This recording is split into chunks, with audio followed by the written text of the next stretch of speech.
आज मैं आप लोगों के लिए क्लास 10th के चैप्टर 3 की सेकंड वीडियो लेके आई हूँ। चैप्टर 3 का पहला वीडियो मैंने कुछ दिन पहले डाला था और आज हम सेकंड वीडियो पे बात करेंगे। इस वीडियो में मैं आप लोगों के लिए मेटल्स एंड नॉन मेटल्स की केमिकल प्रॉपर्टीज लेके आई हूँ। लास्ट वीडियो में हम लोगों ने फिजिकल प्रॉपर्टीज के बारे में पढ़ा था और कुछ एक्सेप्शंस के बारे में पढ़ा था। आज हम लोग केमिकल प्रॉपर्टीज पढ़ेंगे। तो केमिकल प्रॉपर्टीज का मतलब केमिकल रिएक्शंस की मेटल्स एंड नॉन मेटल्स किस किस के साथ कैसे कैसे रिएक्शन करते हैं, ये आज हम लोगों को देखना है। तो देखो, हेडिंग डाल लो रिएक्शन, या आप केमिकल रिएक्शंस लिख सकते हो, reactions of metals and non metal. ये हमारी आज की हेडिंग हो गई। आज हम लोग सबसे पहले पढ़ेंगे reaction with oxygen. Reaction with oxygen मतलब क्या कि मेटल्स और नॉन मेटल्स ऑक्सीजन के साथ रिएक्शन करते हैं तो क्या बनता है, क्या होता है। ठीक है, तो देखो बहुत ही कॉमन सी चीज है कि भाई जब भी कोई मेटल, ऑक्सीजन मतलब कि ऑक्सीजन गैस, ठीक है, मतलब आप मेटल को ऑक्सीजन के प्रेजेंस में बर्न कर दो तो मतलब क्या हो गया, मेटल ने ऑक्सीजन के साथ रिएक्शन कर लिया। तो जब भी आप मेटल का रिएक्शन ऑक्सीजन के साथ कराएंगे तो क्या बनेगा भाई, मेटल ऑक्साइड बनेगा, है ना। और क्या बनेगा, मेटल ऑक्साइड बनेगा। अगर किसी नॉन मेटल को, this is non metal, oxygen के साथ रिएक्शन करा दे तो क्या बनेगा, नॉन मेटल ऑक्साइड। ठीक है, ये तो बहुत ही बेसिक चीज हो गई। तो पहले हम लोग मेटल के बारे में पढ़ लेते हैं, फिर उसके बाद हम नॉन मेटल के बारे में पढ़ेंगे। तो मेटल में सबसे पहला एग्जांपल किसका लोगे भाई, सोडियम का लोगे। हमने हमेशा सोडियम के बारे में ही बात करी है। तो मेटल मैंने ले लिया सोडियम और उसका रिएक्शन कराया है ऑक्सीजन के साथ।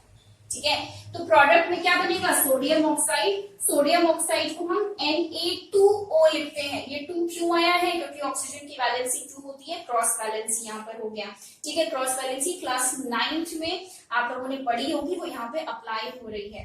ठीक है, कुछ और बात कर लेते हैं। देखो, मैग्नीशियम का ऑक्सीजन के साथ रिएक्शन कराओ, ये रिएक्शन हम पढ़ चुके हैं चैप्टर 1 में कि when magnesium ribbon is burned in oxygen तो क्या होता है, व्हाइट कलर की लाइट प्रोड्यूस होती है और व्हाइट कलर का पाउडर बनता है। तो वो जो व्हाइट कलर का पाउडर बनता है जलने के बाद वो क्या होता है, मैग्नीशियम ऑक्साइड, MgO लिखते हैं हम इसको। ठीक है, अब देखो और भी लिख सकते हो, जैसे सोडियम की जगह पे आप पोटेशियम लिख सकते हो, मैग्नीशियम की जगह पे कैल्शियम लिख सकते हो। बहुत सारे अलग अलग मेटल्स का रिएक्शन आप ऑक्सीजन के साथ कराओगे तो मेटल ऑक्साइड ही बनेगा। अब जरा ध्यान दो, ये दोनों ही जो आपके रिएक्शन से ये एक्सोथर्मिक है। ठीक है, एक्सोथर्मिक का भाई इस केस में लाइट प्रोड्यूस हो रही है। भाई मैग्नीशियम को जब मैंने ऑक्सीजन के प्रेजेंस में बर्न किया तो व्हाइट लाइट प्रोड्यूस हुई। Light is a form of energy, तो जब एनर्जी प्रोड्यूस होती है तो रिएक्शन कैसा होता है, एक्सोथर्मिक। ये भी एक्सोथर्मिक है। सोडियम, देखो सोडियम और potassium are 2 very very reactive metals. ठीक है, बहुत ज्यादा रिएक्टिव मेटल्स है। रिएक्टिविटी सीरीज में सबसे पहले पोटेशियम, उसके बाद फिर सोडियम आते हैं। तो ये दोनों ऑक्सीजन के प्रेजेंस में इतनी तेज रिएक्शन, इतने विगरसली रिएक्शन करते हैं कि कई बार ऐसा होता है कि आपकी मेटल में आग लग जाती है। मतलब द सोडियम मेटल और the potassium metal will catch fire. इतना ज्यादा विगरस, इतना ज्यादा एक्सोथर्मिक रिएक्शन होता है, इतनी ज्यादा हीट निकलती है क्योंकि बहुत ज्यादा रिएक्टिव है, तुरंत रिएक्शन करेगा ऑक्सीजन के साथ। ठीक है, तो दोनों रिएक्शंस मतलब मेटल का ऑक्सीजन के साथ जब हम रिएक्शन कराते हैं तो it is exothermic in nature. Light के फॉर्म में, हीट के फॉर्म में एनर्जी जो है वो रिलीज होती है। ठीक है, अब देखिए हम लोगों ने चैप्टर 2 में भी ये पढ़ा था, एसिड बेसिस एंड सॉल्ट्स में हम लोगों ने पढ़ा था कि जो मेटल ऑक्साइड्स होते हैं they are basic in nature. ठीक है, बेसिक नेचर के होते हैं। कैसे पता चलेगा कि बेसिक नेचर का होगा, भाई इसका रिएक्शन करा के देखो एसिड के साथ। भाई न्यूट्रलाइजेशन रिएक्शन पढ़ा है, न्यूट्रलाइजेशन रिएक्शन में क्या होता है, हम एक एसिड का रिएक्शन बेस के साथ कराते हैं और सॉल्ट एंड वाटर बनता है। This is what neutralisation reaction is. तो हमको क्या करना है, एक बार जरा करा के देख लेते हैं। देखो Na2O, इसका रिएक्शन मैं किसी एसिड के साथ करा दूं, एसिड के साथ अगर कोई बेस रिएक्शन करता है तो सॉल्ट एंड वाटर बनता है। तो मैंने ये देखा कि जब मैंने मेटल ऑक्साइड का रिएक्शन एसिड के साथ कराया, दिस इज एसिड, एसिड के साथ कराया, तो क्या बन रहा है, सॉल्ट बन रहा है और साथ में वाटर फॉर्म हो रहा है। तो सॉल्ट और वाटर बन रहा है प्रोडक्ट में, जो कि न्यूट्रलाइजेशन में बनता है। और एसिड हमेशा किसके साथ रिएक्शन करके सॉल्ट एंड वाटर बनाता है, बेस के साथ। मतलब क्या, यहाँ पे ये किसकी तरह एक्ट कर रहा है, बेस की तरह एक्ट कर रहा है। इसकी जगह पे कोई और रिएक्शन, कोई और मेटल भी ले सकते हो। जैसे फॉर एग्जांपल आप कुछ कॉपर ले लो, ठीक है, कॉपर ऑक्साइड CuO, इसका रिएक्शन मैंने एक एसिड के साथ करा दिया, मान लो H2SO4 रिएक्टिव एसिड है, एसिड के साथ कराया, मैंने देखा कि प्रोडक्ट बन रहा है सॉल्ट और वाटर। अगर ये सॉल्ट है, ये वाटर है, ये एसिड है, तो एसिड हमेशा बेस के साथ ही सॉल्ट एंड वाटर बनाता है। इसका मतलब कि कॉपर ऑक्साइड यहाँ पर किसकी तरह एक्ट कर रहा है, बेस के साथ। अब आप कोई भी मेटल ऑक्साइड ले लो, कुछ भी ले लो, हमेशा वो बेसिक नेचर का ही शो करेगा, ठीक है। तो metal oxides are basic in nature, ये आपको यहाँ पर समझ लेना है, याद कर लेनी है ये बात, ठीक है। तो मैं इसको इरेज कर दे दूं, नॉन मेटल वाला पोर्शन, ठीक है।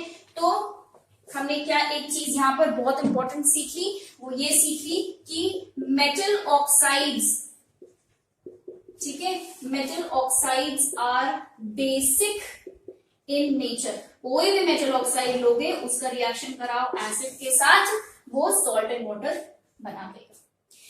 कुछ मेटल ऑक्साइड्स ऐसे भी होते हैं, ठीक है, कुछ मेटल ऑक्साइड्स ऐसे होते हैं जो कि एसिड और बेस दोनों की तरह रिएक्शन कर लेते हैं, ठीक है। जैसे फॉर एग्जाम्पल लेके समझते हैं, ज्यादा अच्छे से समझ में आएगा। Al2O3, ठीक है, एल्यूमिनियम ऑक्साइड, और ले लो zinc oxide, lead oxide etc.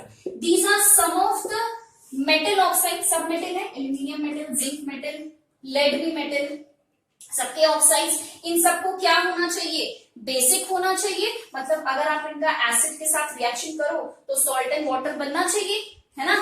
तो जरा हम लोग Al2O3 का रिएक्शन कराते हैं एसिड के साथ, तो देखो क्या होगा, Al2O3 का रिएक्शन मैंने एक एसिड के साथ करा दिया, मान लो HCl, सबसे कॉमन एसिड है यही। हमेशा देखो, जब भी ये चीज मैं कई बार आप लोगों को बता चुकी हूँ कि जब भी कोई सॉल्ट लेना हो तो NaCl लो, जब भी कोई एसिड लेना हो तो HCl लो, जब भी कोई बेस लेना हो तो सोडियम हाइड्रोक्साइड यानी कि NaOH लो, जब भी कोई मेटल लेना हो तो सोडियम लो। कोशिश करो कि इन्हीं से आपका रिएक्शन बन जाए, ठीक है, क्योंकि ये कुछ आसान तरीके से हो जाते हैं। तो ये हो गया हमारा एल्यूमिनियम ऑक्साइड, ये हो गया एसिड। मैंने यहाँ पे देखा कि AlCl3 बन रहा है और साथ में वाटर बन रहा है, दिस इज अ सॉल्ट, ठीक है, सॉल्ट और वाटर बन गया। ये है एसिड, इसका मतलब यहाँ पर Al2O3 किसकी तरह बिहेव कर रहा है, बेस की तरह बिहेव कर रहा है, ठीक है, जो कि उसको करना चाहिए क्योंकि मेटल ऑक्साइड है, and metal oxide are basic in nature. बहुत सही। अब मैं क्या करती हूँ, अब मैं इसी का रिएक्शन Al2O3 का रिएक्शन मैं सोडियम हाइड्रोक्साइड के साथ करा देती हूँ। भाई sodium hydroxide is a base, base के साथ जब मैंने यहाँ पे रिएक्शन कराया तो देखो यहाँ पे बनता है NaAlO2 प्लस वाटर। इसका नाम क्या है, इसका नाम, ये इसके बारे में हम पढ़ चुके हैं, सोडियम एल्यूमिनेट बुलाते हैं इसको, सोडियम एल्यूमिनेट मैं बता चुकी हूँ इसको प्रीवियस चैप्टर में, चैप्टर 2 में। ये क्या है, ये एक सॉल्ट है भाई। तो यहां पर भी देखो सॉल्ट एंड वाटर बन रहा है बेस के साथ रिएक्शन करने पे, इसका मतलब यहाँ पर Al2O3 किसकी तरह बिहेव कर रहा है भाई, एसिड की तरह। तो हमने ये देखा कि Al2O3 बेसिक नेचर का भी शो कर रहा है और एसिडिक नेचर भी शो कर रहा है। यही सेम केस आपका जिंक ऑक्साइड के साथ भी होगा और लेड ऑक्साइड के साथ भी होगा, ठीक है, करके बता दे रही हूं मैं, परेशान होने वाली कोई बात नहीं है। अब मैं इसको मिटा देती हूँ, थोड़ी जगह चाहिए मुझे। जिंक ऑक्साइड देखो एल्यूमिनियम ऑक्साइड के साथ मैंने बता दिया, ये मैं इसलिए बता दे रही हूँ क्योंकि ये एग्जाम में कई बार पूछ सकता है, ठीक है। Complete the following reaction, balance the following reaction, इस तरीके से पूछ सकता है, आपको प्रोडक्ट्स पता होना चाहिए। जिंक के साथ मैं बता देती हूँ, देखो जिंक ऑक्साइड का रिएक्शन करा हुआ HCl के साथ, तो ये है एक एसिड, ये बन जाएगा ZnCl2 प्लस H2O, ये बन गया आपका सॉल्ट। इसका मतलब यहाँ पे ये बेस की तरह बिहेव कर रहा है। अब मैं इसी जिंक ऑक्साइड का रिएक्शन एक बेस के साथ करा लूं, NaOH के साथ करा लूं, तो बनता है Na2ZnO2 प्लस H2O। जल्दी जल्दी करा रही हूँ क्योंकि ये रिएक्शंस बस आपको कॉपी में लिख लो, समझ लो कि यहाँ पर देखो क्या बन रहा है, सॉल्ट बन रहा है, ये वाटर है, ये एक बेस है। इसका मतलब कि यहाँ पर जिंक ऑक्साइड किसकी तरह बिहेव कर रहा है, एसिड की तरह बिहेव कर रहा है। ठीक है, इसका नाम क्या है, इसका नाम है सोडियम जिंकेट।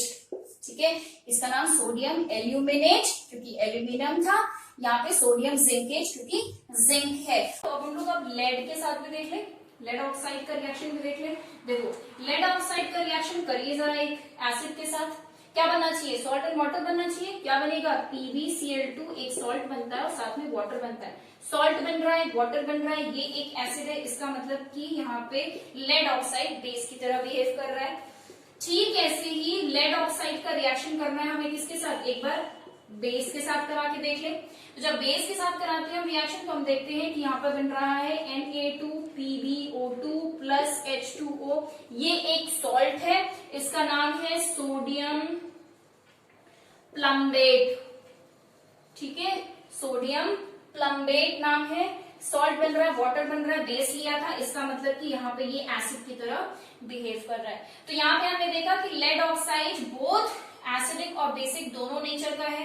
ठीक है, तो इसका मतलब हमें यहाँ से ये पता चला, देखो ये जो फॉर्मूले है ना ये बहुत इंपॉर्टेंट है। 2018 के पेपर में सोडियम जिंकेट का फॉर्मूला पूछा गया था 1 मार्क में, तो अगर उस साल ये पूछ लिया तो इस साल आपसे सोडियम एल्यूमिनेट पूछ सकता है, सोडियम प्लम्बेट पूछ सकता है, कुछ भी पूछ सकता है। ठीक है, तो फॉर्मूलेज आपको ध्यान रखना है बहुत ज्यादा। ठीक है, तो देखो हमने ये समझ लिया कि भाई मेटल ऑक्साइड जो होते हैं वो बेसिक नेचर के होते हैं, पर कुछ मेटल ऑक्साइड्स ऐसे भी हैं जो कि एसिडिक और बेसिक दोनों नेचर शो करते हैं। तो ऐसे मेटल ऑक्साइड्स जो कि एसिडिक और बेसिक दोनों नेचर शो करते हैं उनको हम बोलते हैं एम्फोटेरिक ऑक्साइड्स। एम्फोटेरिक ऑक्साइड्स हम उनको बोलते हैं, और ये बहुत ज्यादा इंपॉर्टेंट है ये वर्ड, ये टर्म आपको पता होना चाहिए कि व्हाट आर, डायरेक्ट क्वेश्चन पूछता है व्हाट आर एम्फोटेरिक ऑक्साइड्स। तो कौन से होते हैं amphoteric oxide, those oxides which behave both as an acid and a base are called amphoteric oxide. Example Al2O3 जो इससे पहले रिएक्शन कराया था, जिंक ऑक्साइड, लेड ऑक्साइड, और भी होते हैं बट आपके 10th स्टैंडर्ड के लिए इतना सफिशिएंट है। ठीक है, वो भी मैंने एक्स्ट्रा ही कुछ बता दी है इसमें। ठीक है, तो यहाँ पर हमारा मेटल के साथ रिएक्शन ऑक्सीजन का कंप्लीट हो गया। अब हम नेक्स्ट देखते हैं नॉन मेटल का रिएक्शन विद ऑक्सीजन। ठीक है, थोड़ा इसको इरेज कर दें।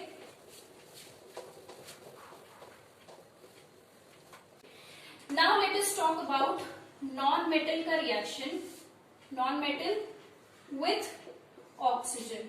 ठीक है, तो भाई देखो नॉन मेटल ऑक्सीजन के साथ रिएक्शन करके क्या बनाएगा, नॉन मेटल ऑक्साइड बनाएगा। ऑक्सीजन के साथ रिएक्शन कराया, क्या बना रहा है, नॉन मेटल का ऑक्साइड बना रहा है। एग्जाम्पल देख लो भाई, सल्फर का रिएक्शन करो ऑक्सीजन के साथ, सल्फर डाइऑक्साइड बनता है। ठीक है, SO2। कार्बन का रिएक्शन करो ऑक्सीजन के साथ, कार्बन डाइऑक्साइड बनता है। ठीक है, ऐसे आप कोई भी नॉन मेटल ले सकते हो, उसका रिएक्शन कराइए ऑक्सीजन के साथ और आपको नॉन मेटल का ऑक्साइड मिल जाएगा। ये जो नॉन मेटल के ऑक्साइड्स होते हैं ये एसिडिक होते हैं। ठीक है, जैसे मेटल के ऑक्साइड बेसिक होते हैं वैसे नॉन मेटल के ऑक्साइड जो है वो एसिडिक नेचर के होते हैं। अब अगर आपसे कोई बोलेगा कि अगर आपसे कोई बोलता है कि show that non metal oxides are acidic in nature, तो कैसे शो करो, न्यूट्रलाइजेशन रिएक्शन करा दो, कराओ उसका रिएक्शन बेस के साथ, देखो अगर सॉल्ट एंड वाटर बन रहा है तो उसका मतलब कि वो एसिड की तरह एक्ट करता है। जैसे कार्बन डाइऑक्साइड का रिएक्शन, मान लो ये कार्बन डाइऑक्साइड है, मैं इसका रिएक्शन मान लो एक बेस के साथ करा देती हूँ। जब मैंने इसका रिएक्शन बेस के साथ कराया तो क्या बन रहा है, Na2CO3 sodium carbonate plus H2। ये क्या है, एक सॉल्ट है, ये वाटर है, ये बेस है, इसका मतलब ये क्या है, एसिड। कोई भी ले सकते हो, इसकी जगह पे सल्फर डाइऑक्साइड के साथ भी करा देते हैं। देखो सल्फर डाइऑक्साइड का रिएक्शन मैंने किसके साथ करा दिया, सोडियम हाइड्रोक्साइड के साथ करा दिया। ठीक है, तो क्या बनेगा, Na2SO3। ठीक है, प्लस वाटर, तो ये वाटर बन रहा है, सॉल्ट बन रहा है, ये एक बेस है, इसका मतलब ये किसकी तरह एक्ट करेगा, एसिड के साथ की तरह एक्ट करेगा। So this is all about reactions of metals and non metals with oxygen. अगला टॉपिक हमारा है रिएक्शन विथ वाटर। वाटर के साथ मेटल्स और नॉन मेटल्स किस तरीके से बिहेव करते हैं, किस तरीके से रिएक्शन करते हैं, ये हम लोगों को देखना है। लिख लो इसको।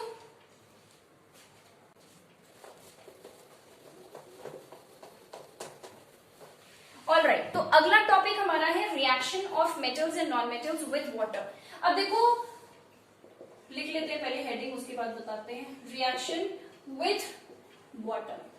अब मेरी बात समझिए पहले तो, non metals do not react with water, ठीक है। Non metals they do not react with water, मतलब कि यहाँ पे हमें सिर्फ मेटल्स का रिएक्शन पढ़ना है विथ वाटर।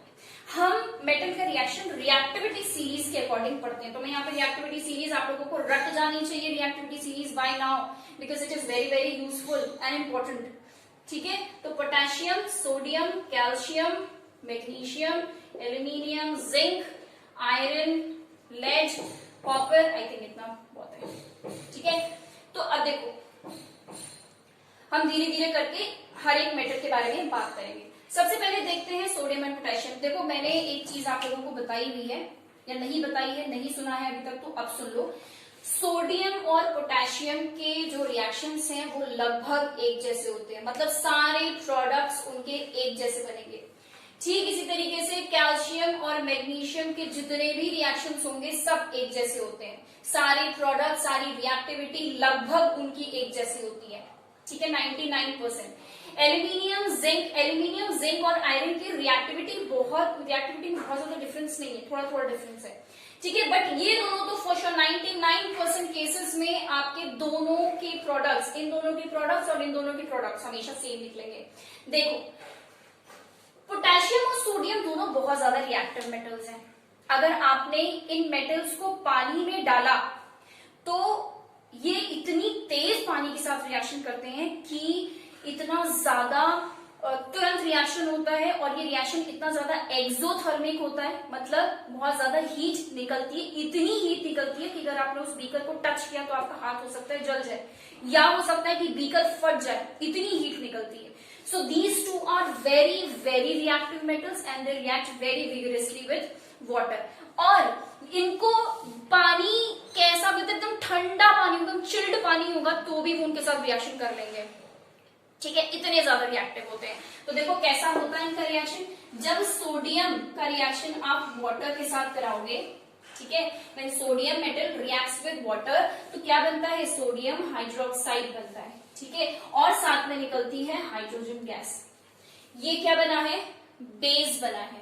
क्या बना है ये, बेस। अच्छा, आप बेसिकली हम इसको एल्कली बोलते हैं। एल्कली के बारे में मैं आपको बता चुकी हूँ। एल्कली मतलब क्या होते हैं, ऐसे बेसेस जो कि वाटर सॉल्युबल होते हैं। बहुत सारे बेस हैं हमारे पास, पर उनमें से कुछ ही बेस ऐसे होंगे जो वाटर में डिसॉल्व हो सकते हैं, जो वाटर में सॉल्युबल होंगे। सारे बेस वाटर सॉल्युबल नहीं होते, तो जो बेस वाटर सॉल्युबल होते हैं उनको हम बोलते हैं एल्कली, ठीक है। तो जनरली जो हाई रिएक्टिव मेटल के बेस होते हैं, जैसे सोडियम हाई रिएक्टिव मेटल है, उसका जो बेस होगा वो एल्कली। पोटेशियम का बेस एल्कली, सोडियम का बेस एल्कली, ठीक है, इस तरीके से।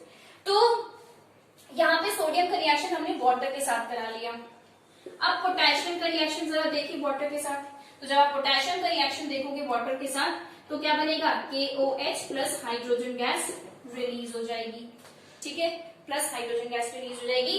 ये भी क्या है भाई, ये भी एल्कली है, एक बेस जो कि वाटर सॉल्युबल है। अच्छा, अब आप लोग सोच रहे होंगे कि एनसीईआरटी में तो ये रिएक्शन इस तरीके से नहीं दिया हुआ है, ठीक है।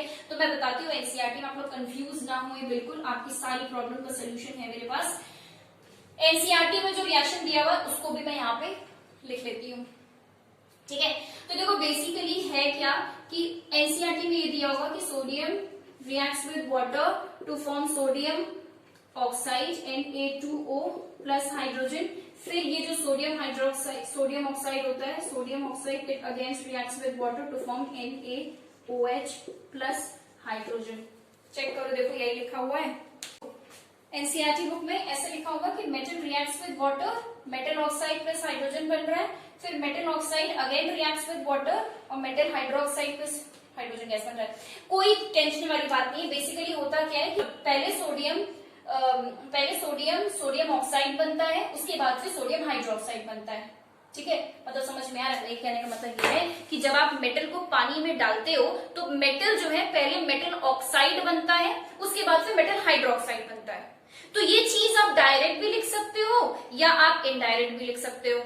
ठीक है, समझ में आया?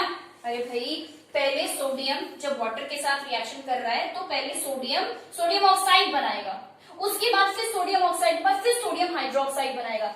मतलब आपका जो फाइनल प्रोडक्ट होगा वो सोडियम हाइड्रोक्साइड ही होगा। तो आप चाहें तो उसको ऐसे लिख लो या चाहें तो उसको डायरेक्ट लिख लो। मतलब सोडियम से सोडियम हाइड्रोक्साइड डायरेक्ट बना लो या इन दोनों के बीच में सोडियम ऑक्साइड कहीं पर बना लो। ठीक है, तो इस तरीके से होता है। समझ में आ गई तो भी ठीक है, नहीं समझ में आए तो आपका ये वाला रिएक्शन परफेक्ट है। अगर आप ये भी लिख के आओगे तो भी सही है, कोई टेंशन वाली बात नहीं होगी। ठीक है, अब जरा देखो, सोडियम और पोटेशियम जैसे ही पानी में आप उसको डालते हो तो मैंने बताया कि रिएक्शन बहुत ज्यादा एक्सोथर्मिक होता है, इसमें बहुत ज्यादा हीट निकलती है। इतनी हीट निकलती है कि ये जो हाइड्रोजन गैस, वाटर लिखा है मैंने, इतनी हीट निकलती है कि ये जो हाइड्रोजन गैस यहाँ पर निकल रही है, इस हाइड्रोजन गैस में आग लग जाती है। ठीक है, इतनी हीट यहाँ पर निकलती है कि जो हाइड्रोजन गैस यहाँ निकल रही है यहाँ पर आग लग जाती है, इतनी ज्यादा एनर्जी निकलती है। तो जैसे ही आप सोडियम को वाटर में डालेंगे तुरंत उसमें आग लग जाएगी, या पोटेशियम को पानी में डालेंगे तुरंत उसमें आग लग जाएगी। It is so highly exothermic. ठीक है, तो हमने ये देख लिया कि सोडियम और पोटेशियम भाई बड़े ही भयानक से मेटल्स हैं, किसी के साथ भी रिएक्शन कर जाते हैं, रिएक्टिव मेटल्स हैं। हवा में रखो, हवा में आग लग जा रही है, पानी में डालो, पानी में आग लग जा रही है। ठीक है, तो हम इसको ना हवा में रख सकते ना पानी में, तो बड़ी दिक्कत वाली बात है। जरा सा भी मॉइस्चर मिला उसको रिएक्शन कर जाएगा और आग लग जाएगी। ठीक है, तो इस चीज से बचने के लिए हम सोडियम और पोटेशियम मेटल को केरोसिन ऑयल में रखते हैं। ठीक है, इसको हम क्या करते हैं, दीज टू मेटल्स लिख दे रही हूं मैं यहाँ पे, these two metals are kept immersed मतलब डुबा के रखा जाता है उसमें, इन केरोसिन ऑयल। ठीक है, केरोसिन ऑयल में डुबा के रखा जाता है ताकि ये हवा के कांटेक्ट में ना आए और ताकि ये मॉइस्चर के कांटेक्ट में ना आए। केरोसिन के साथ ये रिएक्शन नहीं करते। ठीक है, तो इनको हवा और ऑक्सीजन के साथ और वाटर के साथ रिएक्शन कराने से बचाने के लिए हम इसको केरोसिन ऑयल में डाल के रखते हैं। और ये अपने आप में बहुत ज्यादा इंपॉर्टेंट क्वेश्चन है, कई बार पूछा जा सकता है कि name the two metals which are kept immersed in kerosene oil, या why sodium and potassium are kept immersed in kerosene oil. तो वहां पे आपको बताना पड़ेगा to prevent their reaction with water and air. ठीक है, तो अगर इतना समझना है आप लोगों को कि अगर आपको पानी में आग लगानी है ना, अगर पानी में आग लगानी है तो पानी में क्या डाल दो, सोडियम और पोटेशियम डाल दो। ठीक है, तो सोडियम और पोटेशियम का रिएक्शन हम लोगों ने काफी डिटेल में पढ़ लिया। अब हम लोग नेक्स्ट बात करते हैं कैल्शियम और मैग्नीशियम की। ठीक है, इसको इरेज कर दे रही हूं मैं। कैल्शियम और मैग्नीशियम क्या करते हैं, देखो सोडियम और पोटेशियम के लिए पानी गर्म करने की आपको जरूरत नहीं है, वो इतने ज्यादा रिएक्टिव है कि वो ठंडे पानी से ही रिएक्शन कर जाएंगे। कैल्शियम और मैग्नीशियम के केस में क्या होता है कि ठंडे पानी के साथ ये दोनों मेटल रिएक्शन नहीं कर पाते, रिएक्टिविटी थोड़ी कम हो गई। भाई ये दोनों बहुत ज्यादा रिएक्टिव है, ये थोड़े से कम रिएक्टिव है, तो रिएक्टिविटी क्योंकि थोड़ी सी कम हो गई है इसलिए वाटर यहाँ पे हल्का सा गर्म चाहिए। ठीक है, वार्म वाटर के साथ ये रिएक्शन करते हैं। So calcium reacts with warm water, H2O क्या बनाएगा, वही सेम चीज, कैल्शियम हाइड्रोक्साइड और साथ में हाइड्रोजन गैस, ये 2 लिखा है मैंने।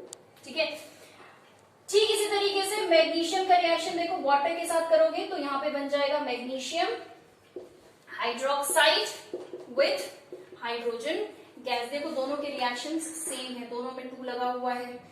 सोडियम और पोटेशियम के दोनों के प्रोडक्ट सेम बनते हैं, ठीक उसी तरीके से कैल्शियम और मैग्नीशियम के प्रोडक्ट्स भी सेम बनते हैं। तो यहाँ पे जो हमने वाटर लिया है वो कैसा लिया है, वार्म वाटर लिया है। बहुत इंपॉर्टेंट है, छोटी छोटी बातें हैं, याद रखना बहुत जरूरी है। सोडियम और पोटेशियम रिएक्टिव मेटल्स है, ठंडे पानी के साथ भी रिएक्शन कर जाएंगे। कैल्शियम और मैग्नीशियम थोड़ी सी कम रिएक्टिविटी है, इसी वजह से इनके लिए जो पानी चाहिए वो हल्का सा ल्यूक्ड वार्म वाटर चाहिए। ठीक है, वार्म वाटर के साथ ये रिएक्शन करते हैं।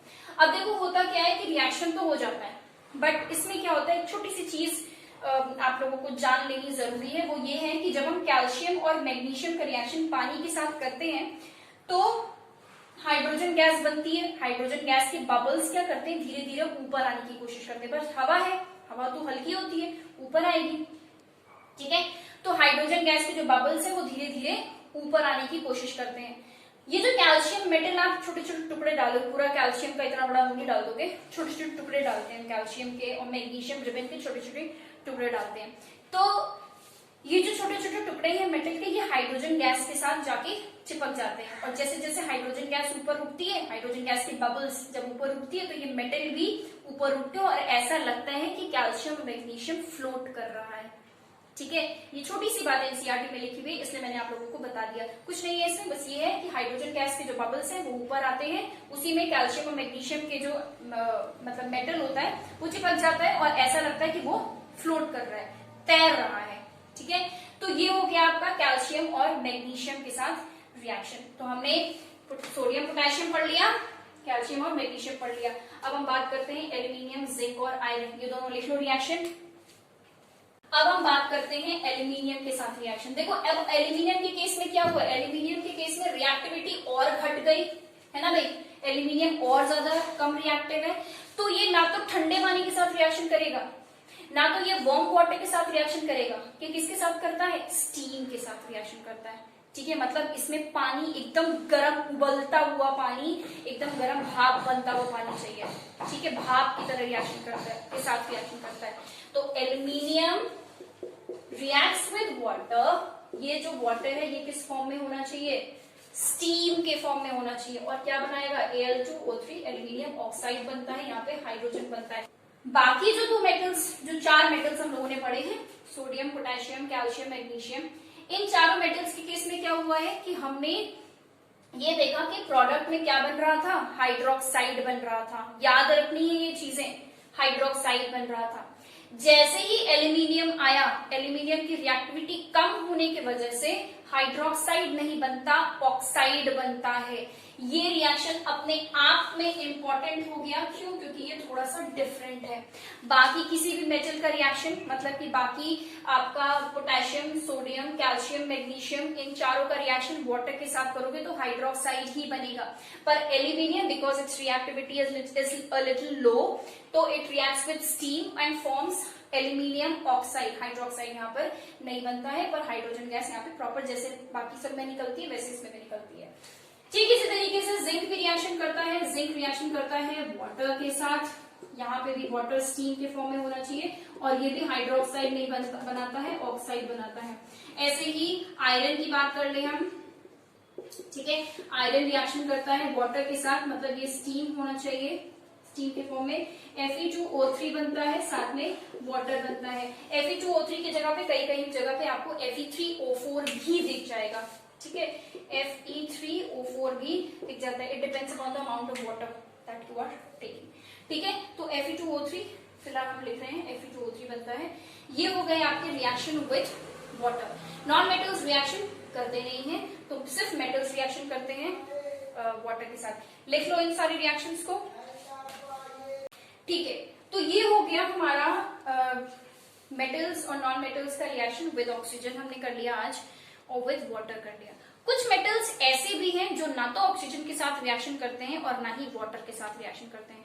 कौन से है वो मेटल, जैसे आपका गोल्ड हो गया, जैसे आपका सिल्वर हो गया, प्लैटिनम हो गया। ये कुछ ऐसे मेटल्स हैं जिनकी रिएक्टिविटी बहुत ही कम है, इतनी कम है कि उनको ना पानी से फर्क पड़ता है ना ही ऑक्सीजन से फर्क पड़ता है। वरना अगर ये लोग भी ऑक्सीजन और पानी के साथ रिएक्शन करने लग जाते तो आप सोने की रिंग पहन के कभी भी आप कपड़े नहीं धुल पाते। पता चला सोने की रिंग पहन के कपड़े धुल रहे हैं और रिएक्शन करके बह गया सारा सोना नाली में, ठीक है। तो ये चीज नहीं होती है ऑब्वियसली, इसलिए इसकी ज्वेलरीज बनाई जाती है, because they remain lustrous, they do not react with oxygen और वाटर, ठीक है। तो ये कुछ ऐसे मेटल्स हैं जो कि रिएक्शन नहीं करते। So this is all about today's video. आज हम लोगों ने केमिकल रिएक्शंस पढ़ लिया, 2 हमने रिएक्शंस कर लिए हैं इंपॉर्टेंट। इसके आगे की chemical properties metals and non metals की मैं नेक्स्ट वीडियो में लेके आऊंगी। तो subscribe to the channel, thank you for watching this video, and if you have any suggestion or you have any comment or you have any thought, compliment, whatever comes in your mind, please put it in the comment section. मैं जरूर उसको follow करूंगी, उसको देखूंगी, and I will make sure that I reply to your comment. Thank you so much and keep watching the videos, keep motivating me and keep supporting the way you